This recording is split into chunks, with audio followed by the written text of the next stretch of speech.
Item ಯಾವುದೇ ಇರಲಿ try ಮಾಡಿ ಆಚಿ ಚಿಕನ್ ಮಸಾಲಾ. ಈ ಉತ್ತರ ಕರ್ನಾಟಕ ಭಾಗದ ಪ್ರವಾಸಿ ತಾಣದಲ್ಲಿ ಒಂದಾದ ಆಲಮಟ್ಟಿಯಲ್ಲಿ ಮತ್ತೆ ದೋಣಿ ವಿಹಾರ ಆರಂಭ ಆಗಿದೆ ಅಂತೆ. ಜಲಸಂಪನ್ಮೂಲ ಇಲಾಖೆ ಕೃಷ್ಣ ಭಾಗ್ಯ ಜಲ ನಿಗಮದ ವತಿಯಿಂದ ಆಲಮಟ್ಟಿ ರಾಕ್ ಉದ್ಯಾನವನದ ಸಿಲ್ವರ್ ಲೇಕ್ನಲ್ಲಿ ಬೋಟಿಂಗ್ ಆರಂಭಿಸಲಾಗಿದೆ. ಇದರಿಂದ ಸಾಕಷ್ಟು ಜನ ಪ್ರವಾಸಿಗರನ್ನ ತನ್ನತ್ತ ಕೈ ಬೀಸಿ ಸೆಳೀತಾ ಇದೆ ಅಂತೆ ಆಲಮಟ್ಟಿ. ಈ ಕುರಿತ ಸ್ಪೆಷಲ್ ರಿಪೋರ್ಟ್ ಇದೆ, ನೋಡ್ಕೊಂಡು ಬರೋಣ.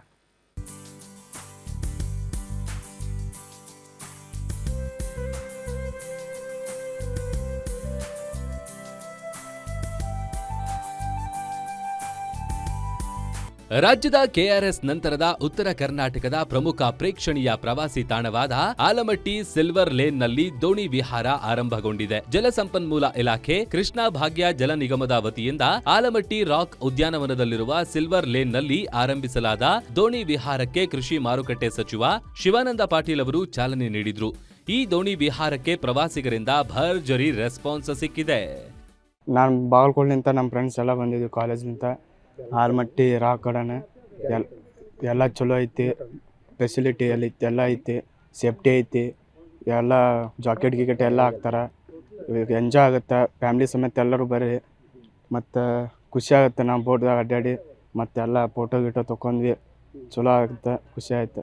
ಇನ್ನು ಆಲಮಟ್ಟಿ ರಾಕ್ ಉದ್ಯಾನವನ ಬಹಳಷ್ಟು ಪ್ರವಾಸಿಗರಿಗೆ ಪ್ರೇಕ್ಷಣೀಯ ಸ್ಥಳವಾಗಿದೆ. ಈ ತಾಣವು ಪ್ರವಾಸಿಗರನ್ನ ಕೈಬೀಸಿ ಕರೆಯುತ್ತಿದೆ. ಸೈನ್ಸ್ ಪಾರ್ಕ್, ಮ್ಯೂಸಿಕಲ್ ಫೌಂಟೇನ್ ಸೇರಿದಂತೆ ವಿವಿಧ ಮನೋರಂಜನಾ ಉದ್ಯಾನವನಗಳನ್ನು ಅಭಿವೃದ್ಧಿಸಿ ಆಕರ್ಷಿತಗೊಳಿಸಲಾಗಿದೆ. ಜನಸಂಖ್ಯೆ ಕಡಿಮೆ ಇದ್ರೂ ಸಹ ಇಲ್ಲಿಗೆ ಬರುವ ಪ್ರವಾಸಿಗರು pedal boat, motor boat, rafting, kayaking, zip line ನಲ್ಲಿ ಮಸ್ತ್ ಎಂಜಾಯ್ ಮಾಡ್ತಿದ್ದಾರೆ.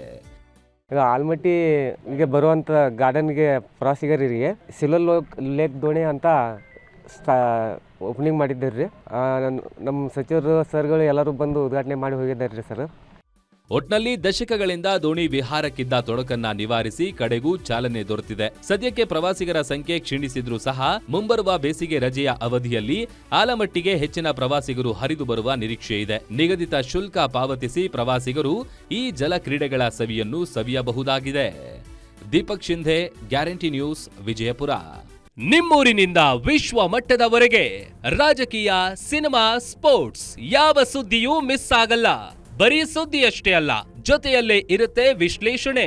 ಗ್ಯಾರಂಟಿ ನ್ಯೂಸ್ ನ ಸಬ್ಸ್ಕ್ರೈಬ್ ಮಾಡಿ, ಫಾಲೋ ಮಾಡಿ, ಕ್ಷಣ ಕ್ಷಣದ ಅಪ್ಡೇಟ್ಸ್ ಪಡೆಯಿರಿ.